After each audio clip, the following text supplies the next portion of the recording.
Hi folks, I hope you enjoyed that.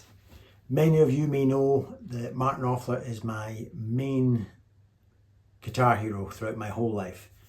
I have many, and I'm more into Robin Ford and Tobias Hoffman at the moment, but I have poured countless hours into learning his music over the years, from when I was 12 years old right up to now, and still going back and listening to Live in Berlin and thinking, how did you get that tone? And I've got no words. So we'll do a bit of a breakdown in a minute. Not a complex song particularly, but there's some lovely nuances that in chords that are worth knowing. Because I'm listening more to Tobias these days, there was some Tobias Hoffman isms coming out on the Jazzmaster stuff I was doing. But then when I get to the Les Paul, in my mind, I'm playing it being Mark Knopfler, which I think we're allowed to do. We're allowed to pretend to be our heroes, and I'll stop short of getting the sweatband out. Last week's, the guitar and the amp I've been using the last couple of weeks, that Trini Lopez 335 thing, honestly man, I don't know if it's just the human mind thinking old is best and vintage is best, but for me, there was a snarl about it, and it just was the beautiful balance of warm and yet gritty, and I really liked it. And the Tone King, some people are asking, is it better than the Cornell? No, it's slightly different. I like my Cornell the best. It's the one that the warmth, as soon as you turn it on, the warmth, and when you have it on the most attenuated setting in the shop and you strum a G chord, you're buying it. Your credit card comes flying out your wallet. It's got this beautiful snarl. The Tone King can probably do a better blackface Fender impression. But they're the same family. It's Americana kind of sounds, and I love that type of stuff. And it's the prettiest amp I've ever seen. I just loved the look of it. So I would buy it just for the looks if I could afford it. Anyway, let's break down this local hero thing before I babble anymore. First of all then, my fixed string is down a tone, so instead of being an E, it's now a D, a drop D. To get a more ethereal sound. So the intro part, before we get into the real melody, it's this lovely vamp around the chord of D, and then maybe going to either C, or maybe more subtly, C over D. So you get that sound where you get this overlap between the D vamp and the fact that the band has really kind of moved to C, so you'll hear that a lot. So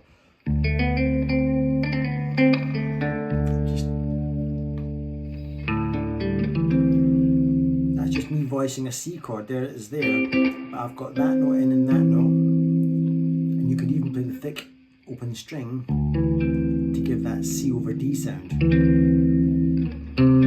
There's another version of C, that's just that version.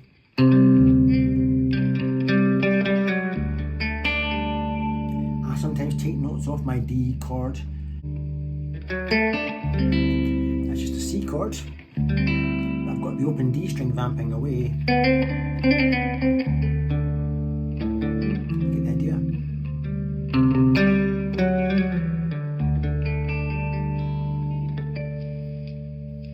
A little tune, just like the record. Then into the melody, just a little double stop on the 5th fret of the D and B strings, then try to reach over for another double stop on the G and E string, but try to get them overlapping if I can. Watch this. And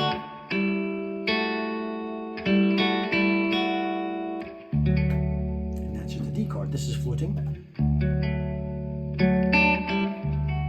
Just going from that position of D up to that position. Just rolling up the chord. Shifting subtly to an F sharp minor. I sounded like Sean Connery there. Shifting subtly to an F sharp minor. Right? That's me doing that little Tobias Hoffman harp thing again when I've gone. This is floating, so I'm barring that and that, just like I did down there a minute ago.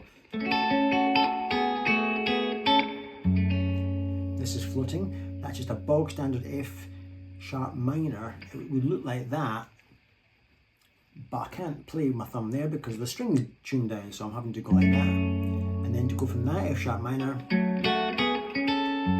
to that one. That shape, that's an F sharp minor, that's an F sharp minor.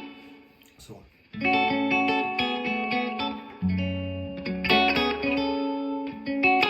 that was a little roll up with my fingers on my right hand. And a G chord. It's just that G there, but I can't play it like that because of course my string is tuned down, so I'm going to have to play it like this. And it's just subtly, I can't say subtly to E minor. One of Mark Knopfler's favourite things to do is to run up that version of E minor. These are floating, I'm just playing those two from your E minor.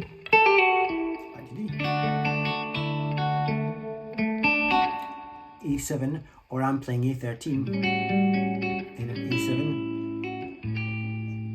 A7, illustrating that flat 7, back to G,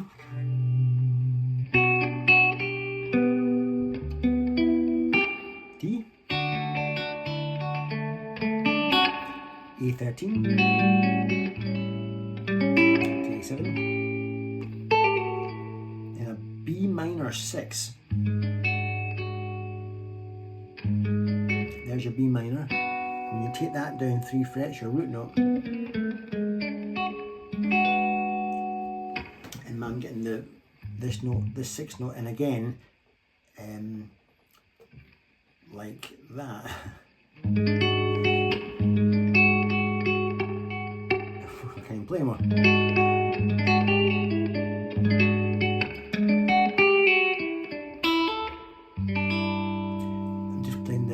Thickest string and the 3 thinnest strings.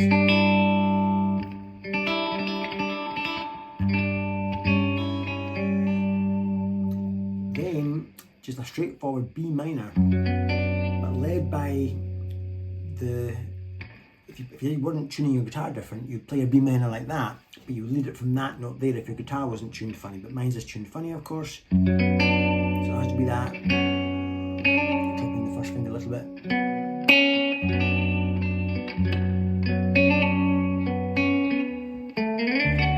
Getting more strongly into the melody. Then F, the B minor 6 again.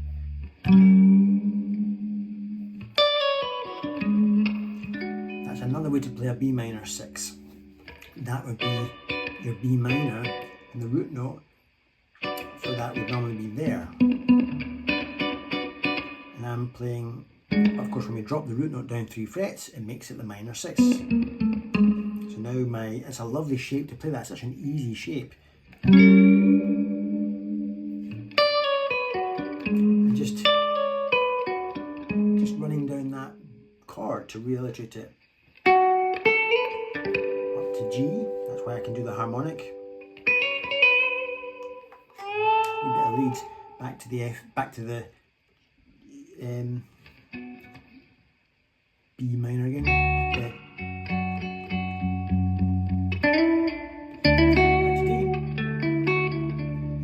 To the B minor 6, G. That's a very Knopfler lick, isn't it? When you're on your E minor, you're just spelling out the E minor, open G, hammered on.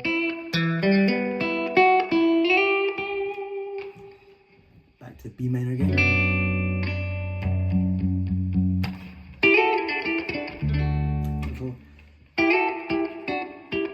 Little set of double stops.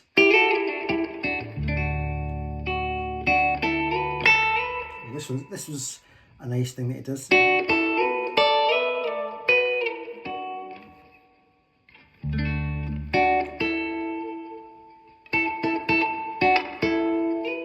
Up 2 frets.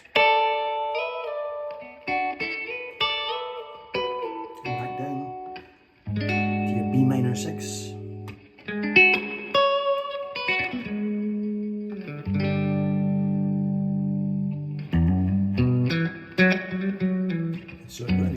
the body of the song. Now when I get the Les Paul out, then we're really in the melody part of the song, the main bit. And it's probably more advantageous for me to show you the chords more than the lead, because the lead is nothing special, it's just around the D major scale.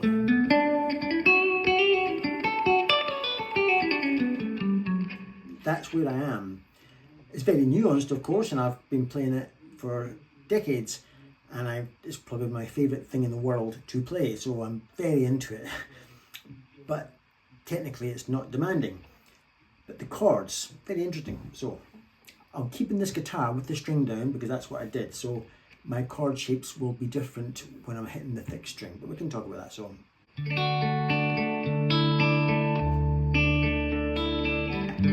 there's my G chord. This is floating, of course, back to D. B minor to A. Slid up to A7. G. Walk down to E minor. Again, E minor looks weird because my guitar's tuned different. Back to A.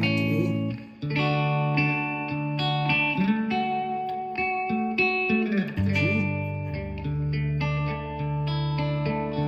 B minor. A. A7. G. A. And B minor, F sharp minor, G, D, E minor, D. This is my middle finger is floating, so I'm expressing it with 4th fret of the E string, open D string, and the 2nd fret of the G. So E minor, and watch this. Showing you what that is. No, that's the best bit of the whole song. So I've gone E minor to a version of D. Then I want to get, or need to get this. That's the whole point. E minor, D, led by this. G, it doesn't look like a G, but because of my strings tuned differently. E,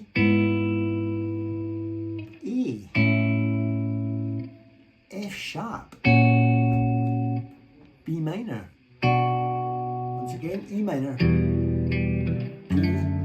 G, E, A, F sharp,